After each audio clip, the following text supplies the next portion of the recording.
According to David Glass, there are two things that distinguish Sam Walton from almost everyone else. First, he gets up every day, bound and determined to prove something. Second, he's less afraid of being wrong than anyone, and once he sees he's wrong, he just takes it off and heads in another direction. But how did this man build a multi-million empire from scratch? A poor farmer who had lost all hope and was repeatedly told that the retail business was out of his league. He went ahead and proved every single soul that doubted him wrong.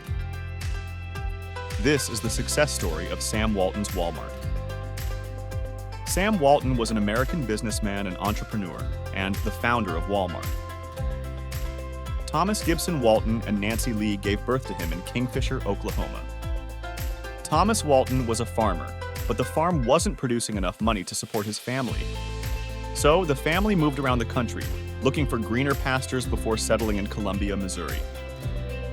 Sam was a teenager at the time, and he helped the family by working various small jobs while watching his father survive by turning a small profit on each business deal.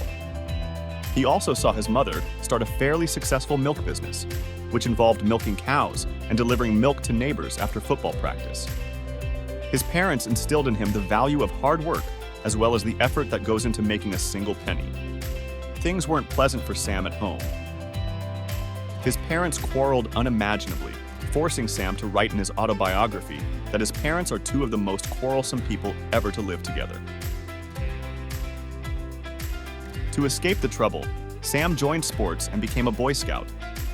He took up several odd jobs to support himself during school, then finally graduated from David H. Hickman High School in 1935 and decided to attend the University of Missouri to take his first steps into the business world. During this time, he delivered newspapers and waited tables in exchange for meals. It was now time for him to step into the world of business. He got appointed as a sales trainee at J.C. Penney in a small shop in Des Moines, Iowa. As World War II hit America, he decided to quit his job and serve his country by joining the United States Army Intelligence Corps. He held the rank of captain and served in Salt Lake City, Utah. In the later years of the war, he began dating Helen, and within a few years he married her. Sam Walton decided to open a discount store after returning from the military. He made certain that fresh goods were always on the shelves. Sam leased a branch of the Ben Franklin store in 1945, and he opened a store with a $20,000 loan from his father-in-law and $5,000 saved while serving in the military. His goal was to sell products at a low cost to increase sales while maintaining a low profit margin. When it first opened, the store was a huge success. In the first year, they made $105,000 in revenue. By the fifth year, revenue had surpassed $250,000. Unfortunately, Sam's lease had expired, and he was unable to renew it. As a result, he established Walton's Five and Dime in Bentonville. This location is now known as the Walmart Museum. Within the first 5 years, the company opened 18 stores in Arkansas and grossed $9 million in annual sales. On October 31, 1969, the company incorporated the name Walmart Incorporated and then changed it to Walmart Stores, incorporated in the 1970s. He continued to learn from his competitors and devised new methods to lower the prices of his goods. He replaced the wooden shelves in his stores with metal shelves because they were less expensive and more durable. Another strategy he devised was to keep his stores open longer than his competitors. This was something that only Walmart did, and it helped him make more money. He also ensured that his customers had ample parking, and unlike his competitors, he never charged a fee for parking spaces. Until 1969, Sam Walton had used profits and borrowed money to fund the expansion of his business. But in 1970, Walmart began to trade stocks and went on the New York Stock Exchange list. During the first stock split in May 1971, the price per share was $1.47. In 1973, the stores expanded to Tennessee, Mississippi, and Kentucky. By 1974, as the company entered Texas, it had 125 stores, 7,500 employees, and sales of $340.3 million. In the 1980s, Walmart completed 25 years as a rapidly growing business. The company had 1,198 stores, over 200,000 employees, and annual sales of $15.9 billion. By 1985, Sam Walton became the richest man in the United States of America, as Forbes magazine stated in one of its articles. Sam owned a fortune estimated at more than $2 billion. Sam Walton died in 1992 at 74 years old, and Rob Walton took over as chairman. There were 1,928 stores with 371,000 employees. Sam Walton died leaving 4 children and a fortune estimated to be worth more than $3 billion. And David Glass took over as CEO. President George W. Bush awarded the Presidential Medal of Freedom in 1992, one of the nation's highest honors. Sam Walton was an original American who represented the entrepreneurial spirit and epitomized the American dream. In 1996, Walmart opened its first store in China. In 1997, the company made a total of $100 billion in sales. After 8 years, the CEO of Walmart changed again.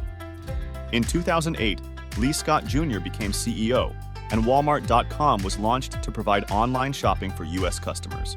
Around 3,989 stores were operational, and 1.1 million people were employed. 2 years later, Walmart topped the Fortune 500 ranking list of America's largest companies for the first time. Walmart set its sights on Japan.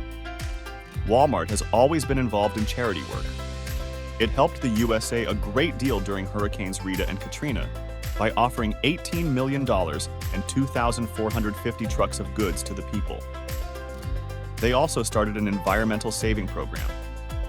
In 2006, Walmart started a $1 for generic prescription program. 3 years later, Mike Duke became the CEO, and under his guidance, the sales reached about $400 million. Before celebrating its 50th year in 2012, Walmart entered India and South Africa and launched a global sustainable agriculture initiative to strengthen farmers and offer high-quality goods to customers. Walmart successfully surpassed 10,000 retail units around the world a few years later. In 2014, Doug McMillon became the president and CEO of Walmart. Under his leadership, Walmart employed 2.3 million people, served around 200 million customers weekly, and operated 11,000 stores in 27 countries. Another 3 years later, John Furner became president and CEO. Project Gigaton was launched to reduce greenhouse gas emissions, and they offered free shipping for 2 million goods. Walmart never made it to Europe, where its profitable model hasn't been successful. Its English subsidiary, Asda, was sold recently in 2020 after 20 years of ownership. The strong and established competition in Europe pushed Walmart out. Local brands like Tesco, Lidl, or Aldi did it better with their smaller business models, which are quite different from the one performing in the US. The working conditions overseas are another difference that led to Walmart's failure. Indeed, Walmart is known for low margins and low salaries. But looking at the big picture, Walmart is unquestionably a retail leader. We can all learn from this. Passion and commitment lead to success. The ability to maintain a singular focus is essential for success. Willpower and a can-do attitude, combined with a strong desire to succeed, can make a significant difference. Share your success with those who help you. Helping aids in the formation of a partnership, and together, you can perform above and beyond your natural abilities. Motivate yourself and others to achieve your goals. Work should never be done for the sake of money alone. Setting high goals, encouraging healthy competition, and assisting people in achieving their dreams can all lead to great success. Talk to people and show that you care. Communication is the most effective way to understand people. The more they learn, the more they will care. Nobody can stop them from succeeding once they start caring. Appreciate and reward people for their efforts and results.